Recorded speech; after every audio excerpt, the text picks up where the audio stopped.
jumping to the cut view. Let's see what we can do with this robot here. All right. 10-4-A BBT 9 was not the first model of his kind. He was not really a prototype either, but bigger ones would be built in the future. All right. Okay. The first couple times he was activated. All right, that is not how you spell that word. Let me see if the computer can help me. Thank goodness for computers. If you're writing about a robot, you really need the help of a computer, I think. All right, the first couple times he was activated were systems checks that did not involve much of his artificial intelligence. The first day he remembered clearly. Didn't get an email on his live. Oh my goodness, Armand. You should just be waiting at 3:15 to jump on. I don't know what else you'd be doing. All right. I mean, I imagine you have other things going on in your life. I can't think of any that would be more important, especially this close to the holidays, but I'm just glad you're here. That's what I'm trying to say. The first day he remembered clearly was when Carrie, his technician, placed him on a wet table in the center of a very nice conference room.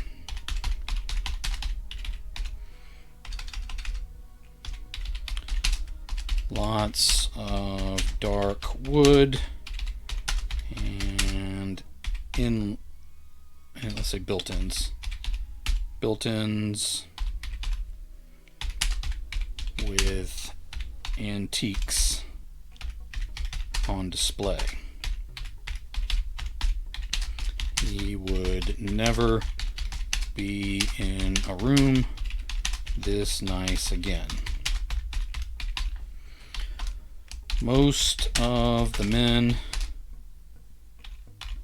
in fine suits around the room stayed seated. All right, Tom Duffy's here. He was looking up Funko Pop gifts for you. Oh man, I really wish he'd gotten that email to interrupt all that. All right, stayed seated, but a few stood up and leered over the little bot. All right, tell me what you're going to get first, because I have a lot of them for Jay already. No! Oh, I have to move before Christmas so I don't get inundated with Funko Pops. Oh, man, I hope that doesn't become a thing. All right, most of the men looked at the little bot. Carrie gave an introduction that the little bot had trouble attending to, but then she activated him by a switch. All right, now let me do something else first. She poured out an oily substance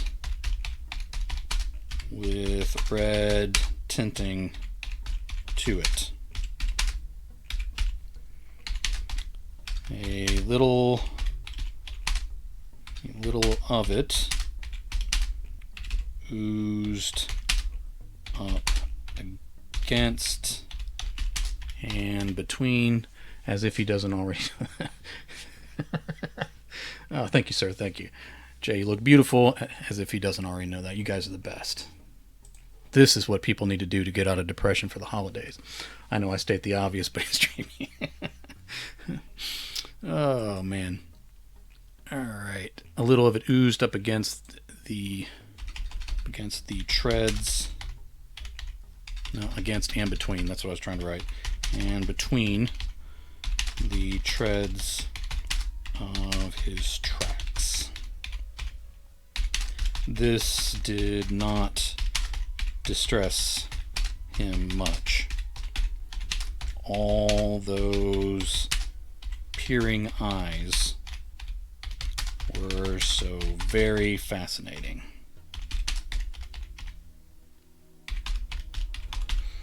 All right. Carrie gave an introduction that the little bot had trouble attending to. Then she activated him by switch.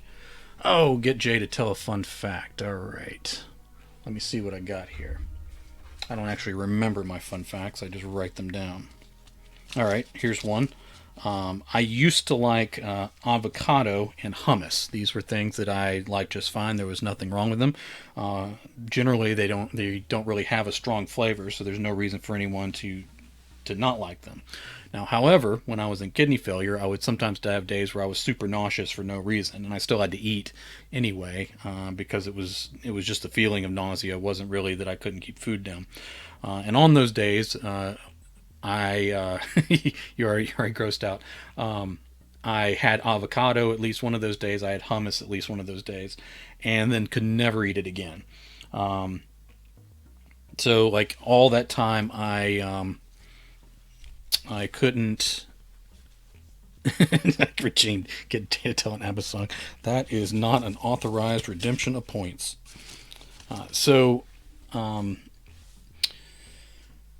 Recently, I was over at a friend's house. I hadn't really gone anywhere much, and we went to some friends that were kind of being safe because my wife kind of wants to get me out of the house and make sure that I can still socialize with other humans. And they had like a bunch of appetizers that were really good, but one of them had avocado on it. But it was so good that I kept eating it. And I didn't get sick that day, so I'm going to say that there's no getting sick anywhere in the story. But on about the 4th, 5th, 6th, or 7th piece of the appetizer thing that I was eating, it just hit me in the middle that, I don't want this anymore. So I set it aside. So my aversion to avocado and hummus, that's all in my head, is still there if I test it enough. So I don't know how fun that fact was, but it was indeed a fact about me as a person. All right. I don't know how many more redemptions there's going to be today, so we'll just have to make sure that I have some ready. There will be no avocado or hummus at MondoCon 2. I would expect nothing less, but I'm going to take it as part of my rider for being there. All right. Carrie gave an introduction that the little bot had trouble attending to, but then she activated him by a switch. He lifted his arms attached to the little vacuum and began sweeping the oily substance into one confined area.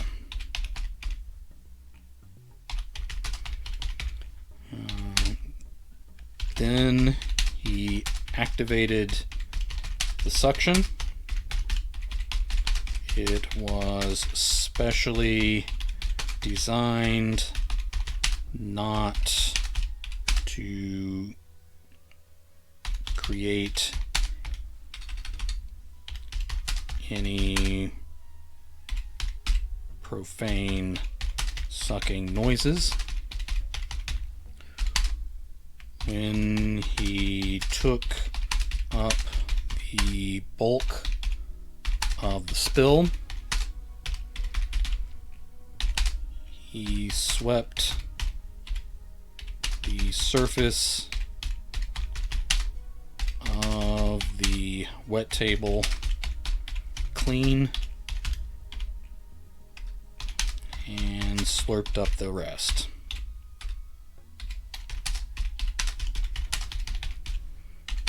Okay, let's say Carrie ran a finger over the table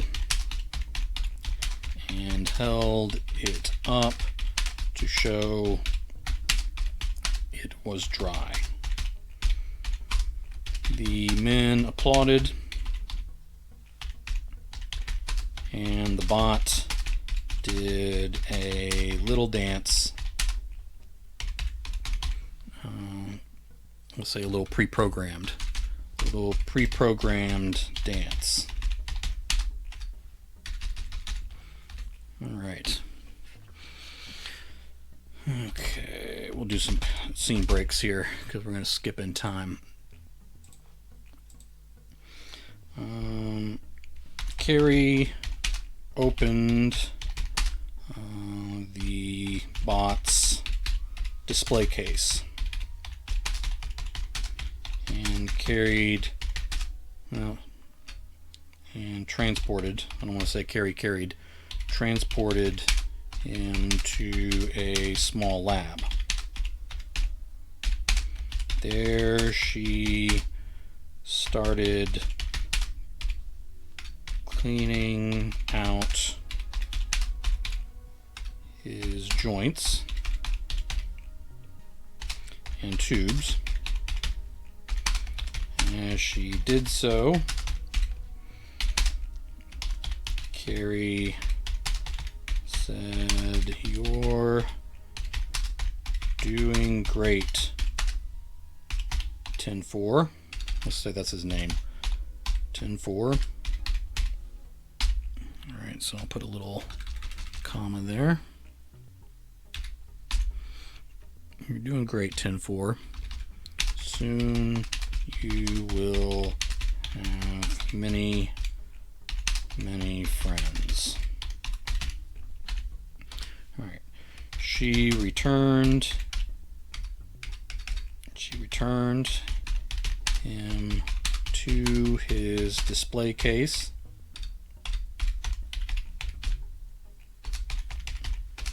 and patted the top of his head above his sensors before closing him in. He had no words for friendship, but if he did, that's how he would categorize Carrie.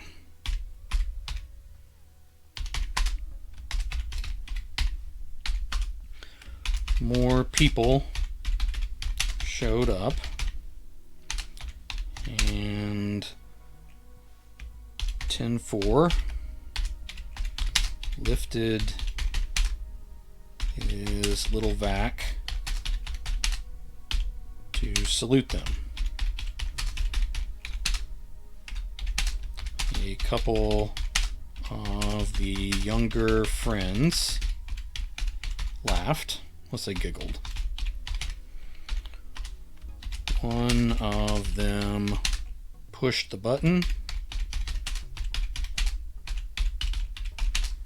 and more of that oily red stuff spilled out from the edge of the floor of his display case.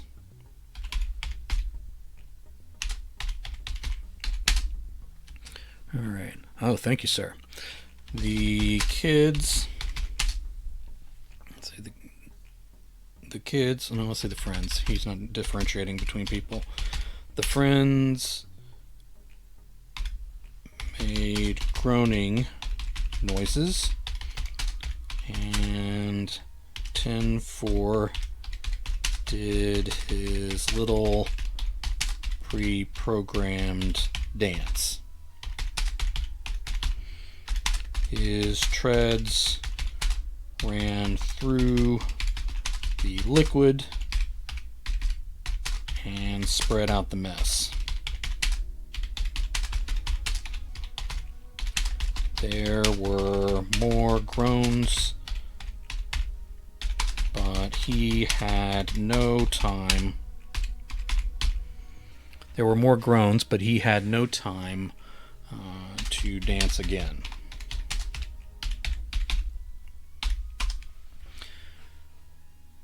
Okay. He started turning in place as he swept the liquid, I'll say substance, as he swept the substance into one place, one area. He vacuumed. Let's fix that. He vacuumed, swept together the remnant,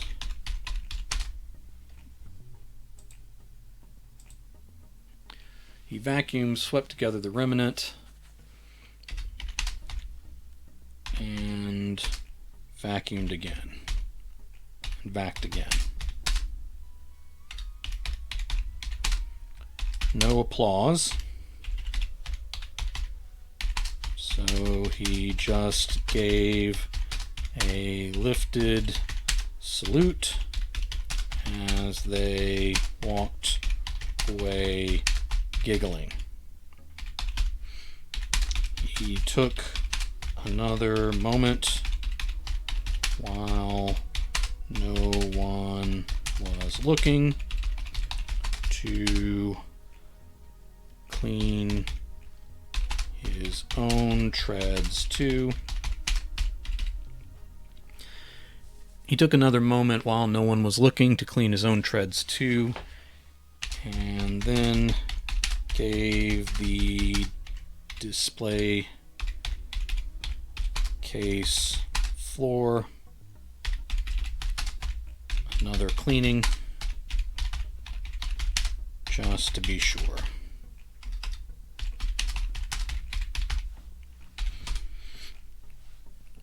Carrie walked by the other way with another bot different from 10-4.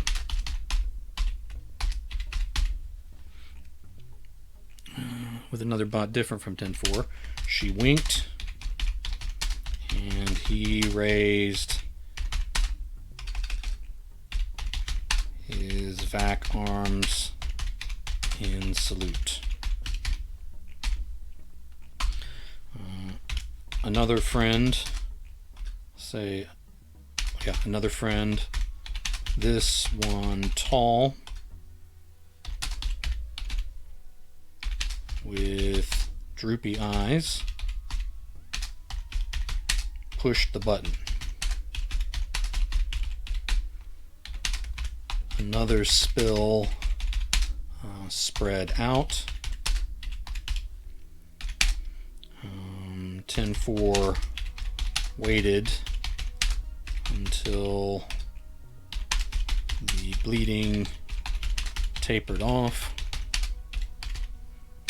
and he started cleaning his space. Let's say his assigned space.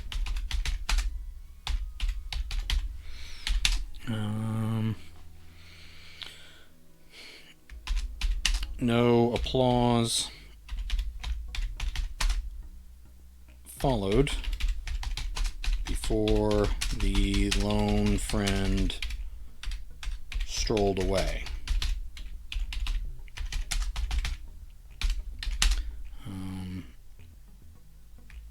10-4. Now let's do a new paragraph there. Say 10-4 centered himself, and that was it for a while.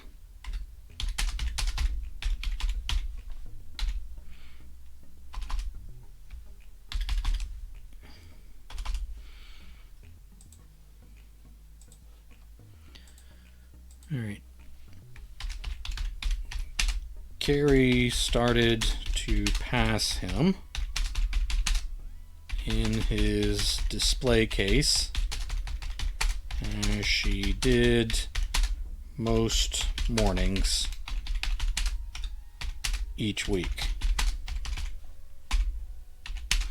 10-4 had calculated that it was usually a 5 days on and 2 days off pattern. Although sometimes there were extra days off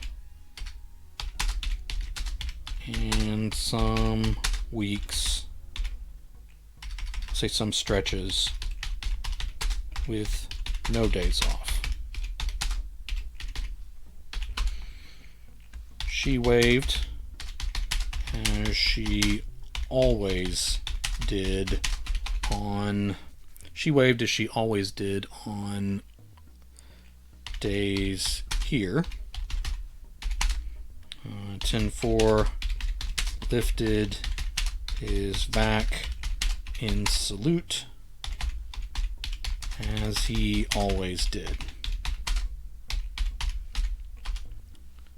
Carrie paused, turned back, and opened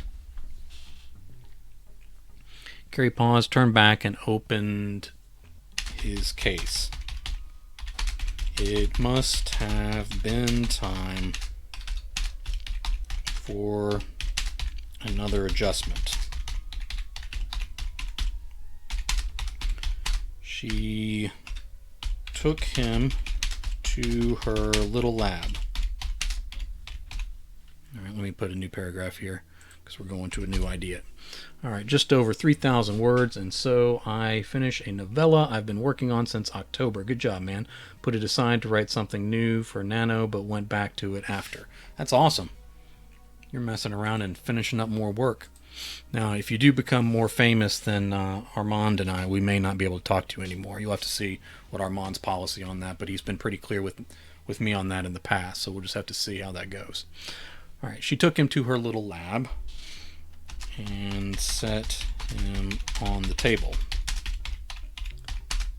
instead of, okay, Armand agrees. I thought so. I didn't want to speak for you, but I thought that was a pretty firm policy.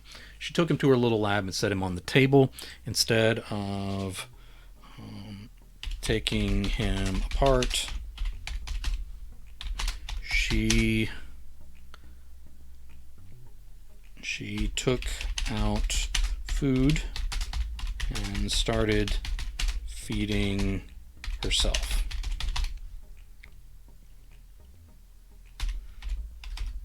Okay.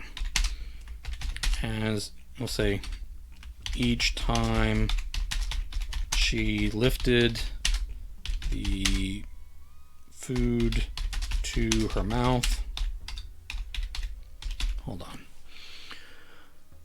Instead of taking him apart, she took out a solid substance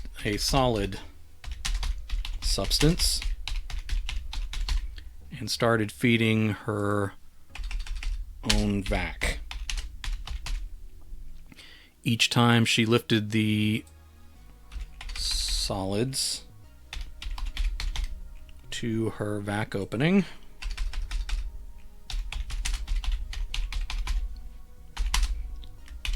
for lifted his vac in salute. Carrie patted his head and been more productive since August than I have been in the last year. A bit worried about burning out though. Well, you just go with what you can, man. If you made it through NaNoWriMo and you don't feel particularly burned out, I don't think there's a high risk, but I mean, any kind of writer will go through phases where they're more or less motivated. So, I mean, that motivation may wax and wane, but it doesn't have to be full burnout. But it helps to give yourself breaks. So as long as you're not pushing, every single day past your exhaustion point, you can mitigate that a little bit. It happens to all of us, though, for sure. Gary patted his head and said, "You don't have to do that every time. 10-4.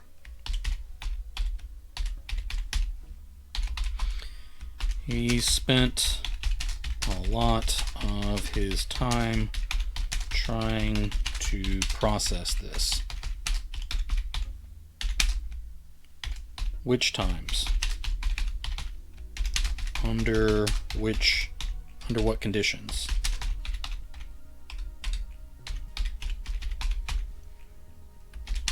More data was needed. While he worked on this, let's say, ambiguous,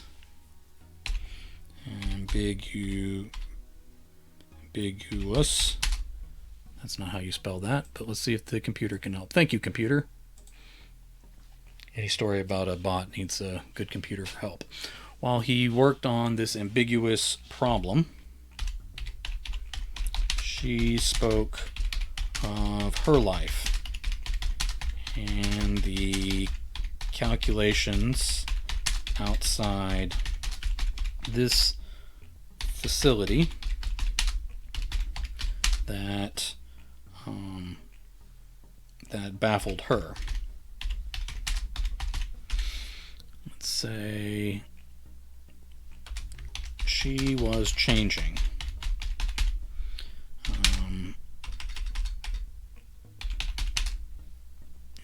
She was changing. 10-4 still recognized her, but some of her features were shifting. More wrinkles in the skin. More wrinkles in the skin, more gray in the hair. He centered her face in his sensors and took another picture to use for recognition. This would not be the last updated image he would take over the next few years. These no, hold on. She finished vacuuming up her solids, but left some crumb debris. 10-4 was programmed. 10-4 was programmed for thick liquids, but not solids. He thought he should try anyway.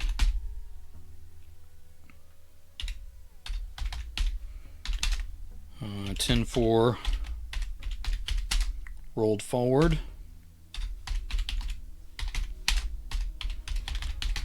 and prepared to sweep the crumbs together. She gathered them up first in paper, in a paper, and disposed of them herself.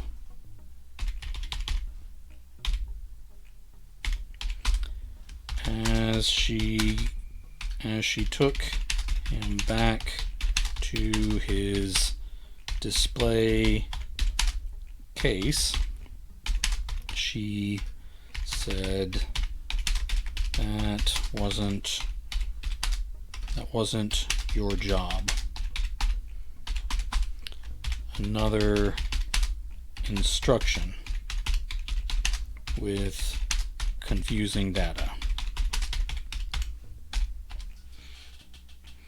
This was not the last time that 10-4 would go to her lab at the beginning of days. There was no pattern to these visits he could decipher, but they always seemed to happen when she had calculations outside the city, outside the facility, that were difficult for her. Let's say 10-4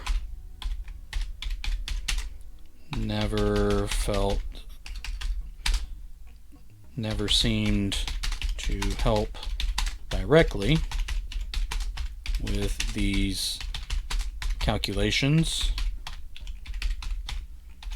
but Carrie seemed satisfied with his work anyway.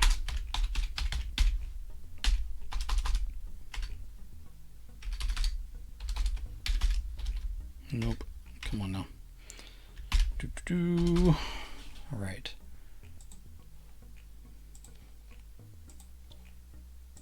All right. The last time 10-4 saw Carrie, she staggered up the hall with other robots attacking her. She managed to hide from them. As they passed, 10-4 tried to salute her where she stood very still, in the shadows.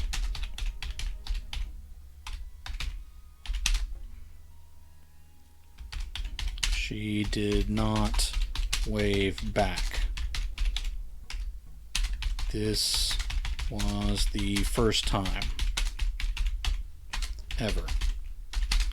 10-4 thought this might be one of those times when he didn't have to do that.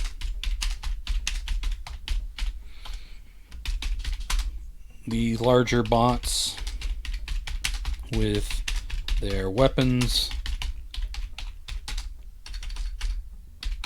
and thundering feet continued up the corridor another way.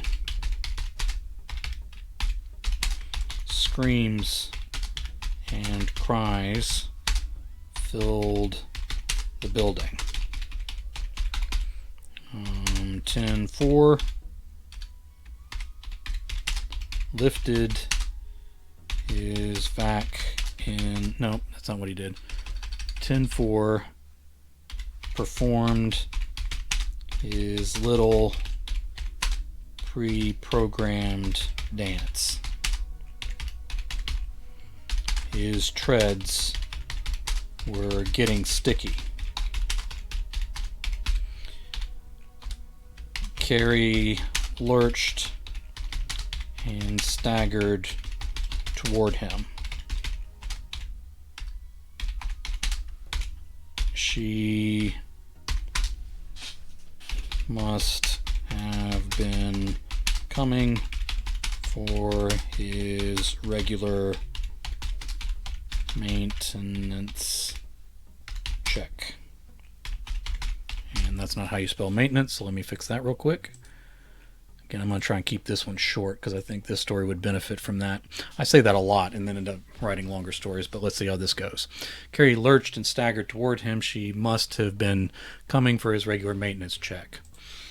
But she just leaned against his display case and smeared it with the red oily stuff. He rolled forward and tried to clean it, but it was on the outside. Her face, okay, let me do a new paragraph here. Her face was different. There were cuts and burns. One of her eyes appeared damaged.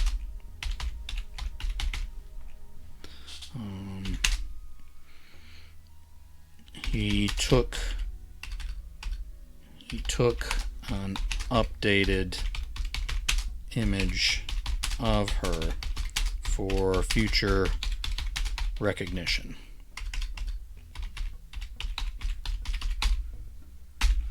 All right. He took an updated image of her for future recognition. Okay. Then Carrie fell out of his sight. He thought that might be it until morning, but then his case tilted and partially shattered on the ground, on the floor. Okay, 10-4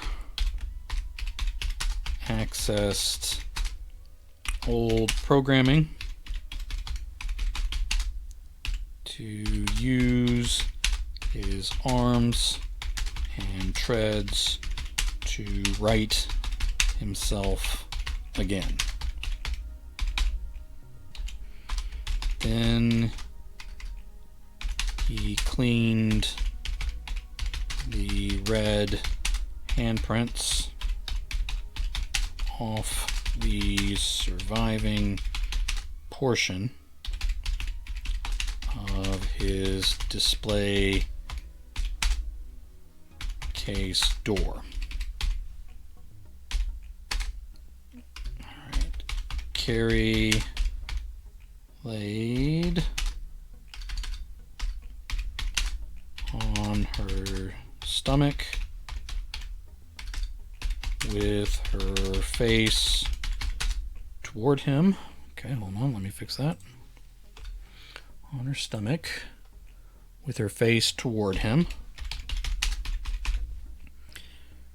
Her eyes stared in a different sort of way, but he recognized her from the newest image. As the substance bled out from under her,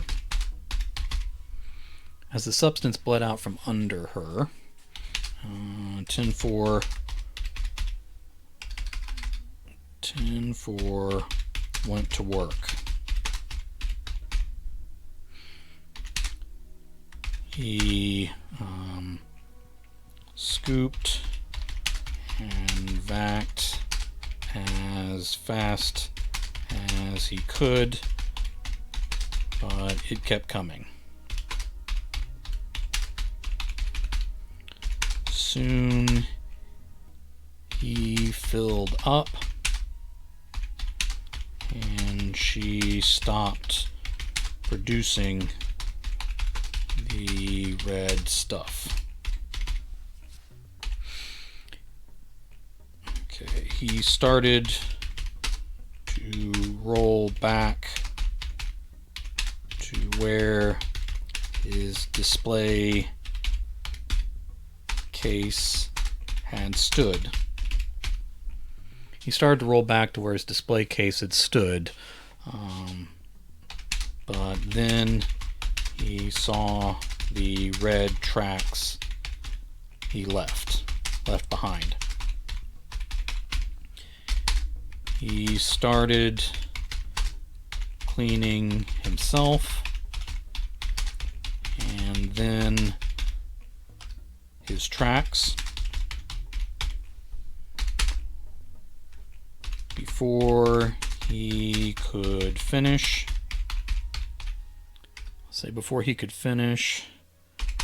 one of his seams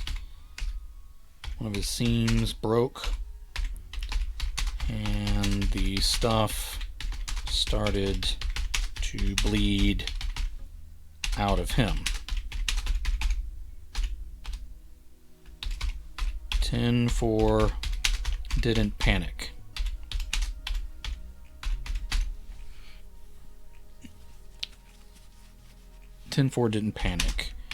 He just swept the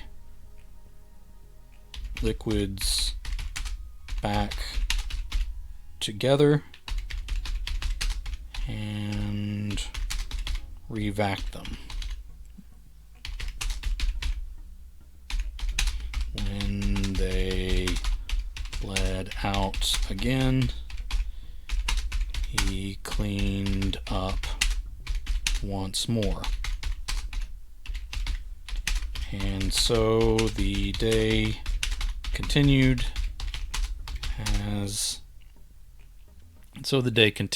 as Carrie lay still beside him. There were more screams and crashes. More people fell.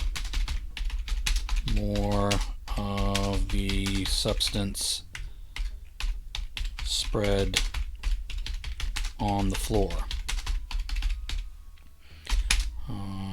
10-4 knew it was his job, but he continued to 10-4 knew it was his job, but he continued to clean up.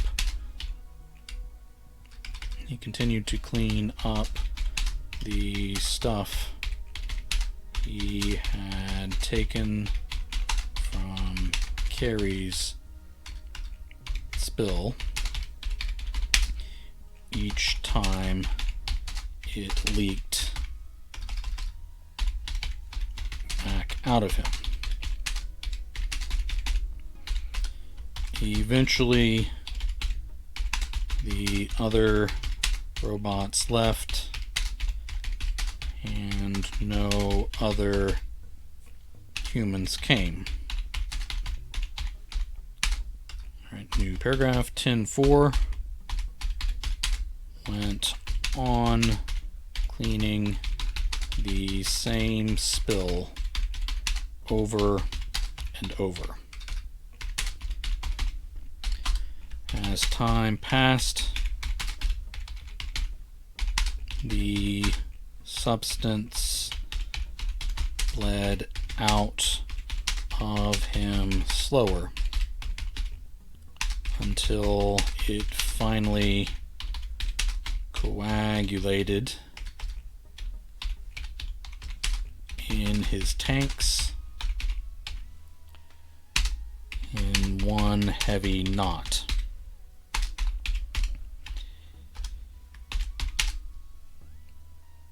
He wanted to do his little dance when that job was finally finished, but no one was clapping.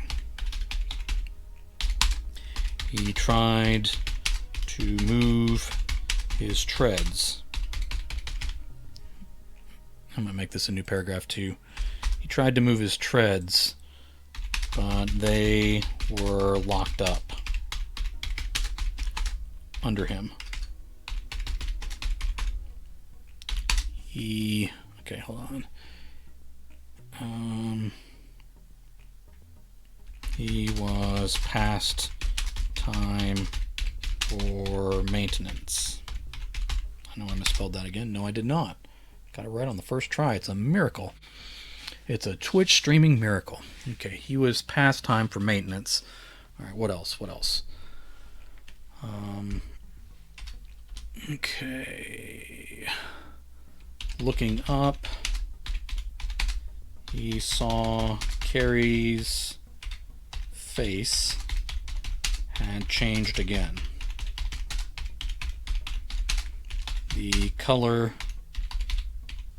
of her skin, the shape of her unmoving eyes, the blackness around her wounds. He decided to take one more picture so he would not forget who she was. As he felt his systems shutting down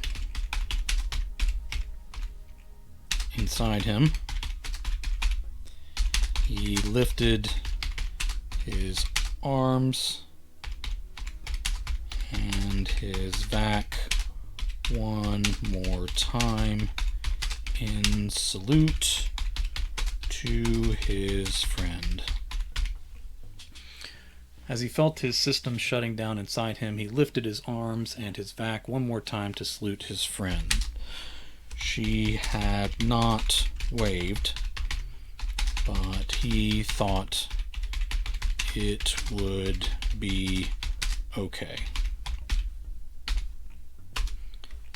As he looked past her, no, let's say scanned. He scanned, let's just say scanning, so we have a different start to the paragraph. Scanning past her,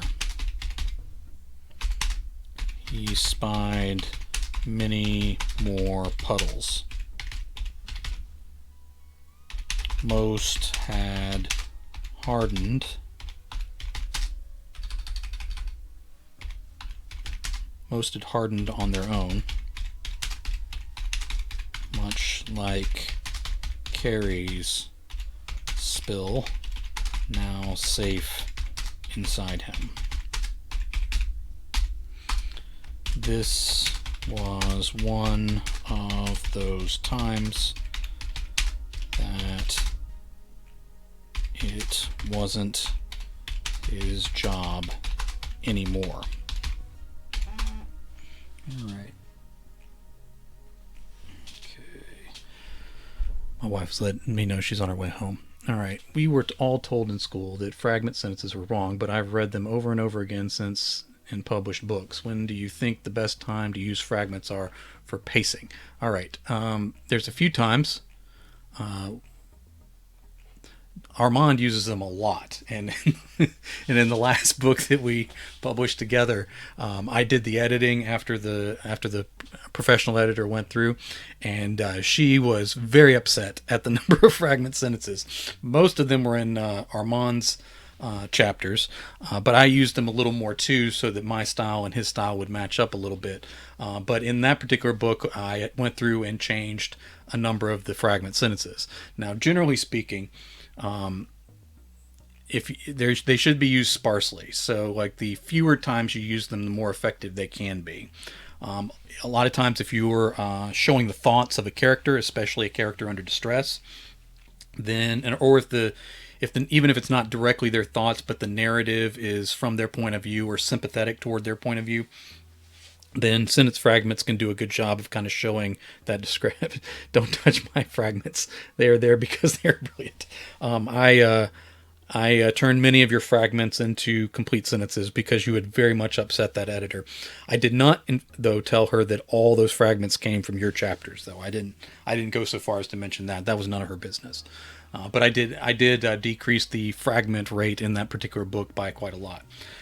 Action scenes is another time that it's very effective to use fragments in the right places. So, like, fights or people trying to struggle to survive, all those kind of things. I will never use that editor again. That was with a publisher, man. That editor came with the contract. But in those sorts of action scenes, you can use fragments to kind of punctuate the action and the confusion and the sharpness and that kind of thing. Even if you're not using fragments, sometimes short, abrupt sentences a lot of times will help an action scene go along, or emphasize the horror, or emphasize to the reader that the characters are in distress. But then there's occasion that, just in normal narrative, if you throw in a well-placed fragment sentence at a particular point, it might carry a lot of power because it does stand out from the other times. With sentence fragments, I think it's the same with a lot of things in writing, that less is more. But you can use them effectively.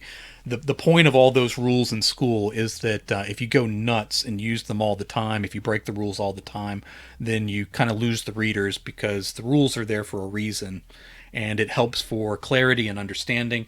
So when you do break those rules, you need to be specific about it and be doing it for a reason.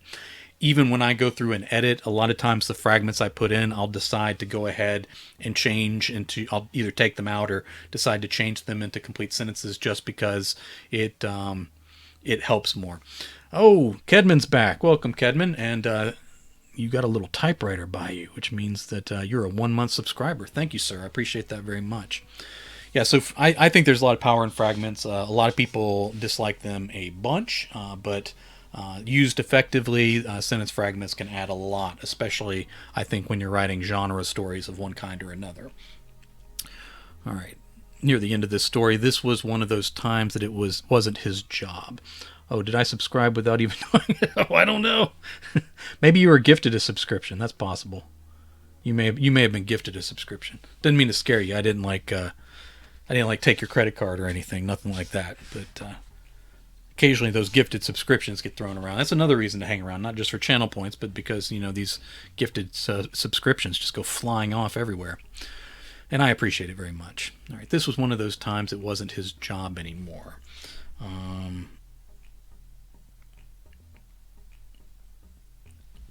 Things started to go black. All right, here, I'm going to use some sentence fragments here. Things started to go black. He was not particularly concerned.